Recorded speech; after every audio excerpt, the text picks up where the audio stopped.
আমরা সবাই চাই লোকে আমাকে সম্মান করুক। আপনিও নিশ্চয়ই চান সবাই আপনাকে সম্মান করুক, ভালোবাসুক। কিন্তু কি করলে সবার সম্মান পাওয়া যায় তার রহস্য হয়তো এখনো খুঁজে পাননি।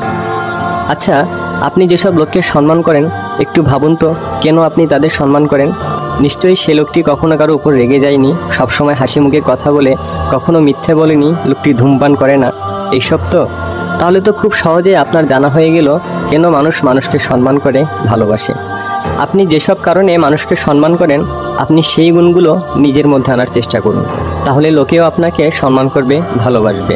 কোনো লোক শুধু জ্ঞানী বলেই সবাই তাকে সম্মান করে না। আপনাকে ভালো ব্যবহারে একজন হাসি মুখের মানুষ হতে হবে। পৃথিবীতে এক এক দেশের এক এক ভাষা, কিন্তু হাসি এমন একটা ভাষা যেটা পৃথিবীর সবাই বুঝে। বোবাও বুঝে, শিশু থেকে বয়স্ক, পৃথিবীর সকল মানুষ হাসির অর্থ বোঝে। আপনি যদি মুখে সবসময় জোর করেও হাসি রাখেন তাহলে আপনি কখনো কারোর সাথে দুর্ব্যবহার করতে পারবেন না, কারণ হাসি মুখে কারোর সাথে রাগা যায় না, হাসি মুখে কারোর সাথে দুর্ব্যবহার করা যায় না। আর আপনি যতক্ষণ হাসি মুখে থাকবেন ততক্ষণ যেহেতু কারোর সাথে দুর্ব্যবহার করবেন না, এমনকি আপনার ছোটোখাটো ভুলগুলো অন্যরা খুব সুন্দর চোখে দেখবে। সুতরাং আপনার ভালো থাকাটা পুরোটাই আপনার উপর নির্ভর করছে। প্রতিদিন নিজেকে নিজেই সুখ উপহার দিন।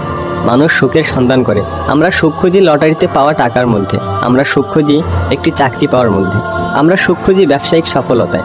সুখ কি আসলে খোঁজার জিনিস? সুখ অনুভবের বিষয়। সুখ খুঁজলেও সারা জীবনে আপনার সুখ পাওয়া হবে না, সুখকে অনুভব করতে হয়। হয়তো ভাবছেন বাইরের এত সমস্যার মাঝে সুখ অনুভব করি কীভাবে?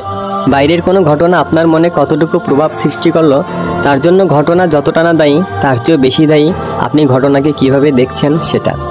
আপনি রাস্তা দিয়ে হেঁটে যাচ্ছেন, পাশে আপনার পরিচিত কোনো ছেলে হেঁটে গেল কিন্তু আপনাকে সালাম দিল না। এটা ভেবে আপনার মাথা গরম হয়ে গেল, কেন সে আপনাকে সালাম দিল না। সাধারণ একটা সালাম না দেওয়ার বিষয় নিয়েও আপনার মাথা গরম হয়, আপনি রেগে যান। অফিস থেকে বাসায় ফিরবেন কিন্তু রিক্সাওয়ালা ভাড়া 5 টাকা বেশি চাইল বলে এখানেও আপনার মাথা গরম হয়ে গেল। দেখুন, আপনি কিন্তু ঘটনাকে নিয়ন্ত্রণ করতে পারছেন না, উল্টো ঘটনা আপনাকে নিয়ন্ত্রণ করছে। অথচ হওয়ার কথা ছিল উল্টোটা। শুধু তাই নয়, বাজারে জিনিসের দাম বেশি কেন, রাস্তায় এত জ্যাম কেন, গাড়ির হর্ন এত জোরে বাজায় কেন, আপনার ছেলে মেয়ে A+ পেল না কেন, A+ পেল কিন্তু ফার্স্ট হলো না কেন, এরকম হাজারটি কেন আপনাকে অশান্তিতে রেখেছে। আপনি চাইলেই পুরো পৃথিবীকে নিয়ন্ত্রণ করতে পারবেন না, কিংবা পুরো পৃথিবীকেও আপনার মতো করতে পারবেন না। আপনি শুধু নিজেকে নিয়ন্ত্রণ করতে পারবেন, অথচ আপনি যেটা পারবেন সেটা না করে যেটা পারবেন না সেটাই করতে চাইবেন। আপনি যদি না রাগেন তাহলে পৃথিবীর এমন কি শক্তি আছে যেটা আপনাকে রাগিয়ে দিবে? আপনি যদি ব্যথা না পেতে চান তবে চাইলেই যে কেউ আপনাকে একটা লাঠির আঘাতে ব্যথা দিতে পারে। অর্থাৎ এটা আপনার চাওয়ার উপর নির্ভর করছে না। কিন্তু আপনি রেগে না গেলে আপনাকে রাগাবে এমন সাধ্য কারণেই। আপনি যদি সুখে থাকতে চান তবে হাসুন প্রাণ খুলে, অন্যদের সাথে হাসি মুখে কথা বলুন, ভালো ব্যবহার করুন, কেননা হাসিতে পৃথিবীর সবচেয়ে বড় সৌন্দর্য লুকিয়ে আছে।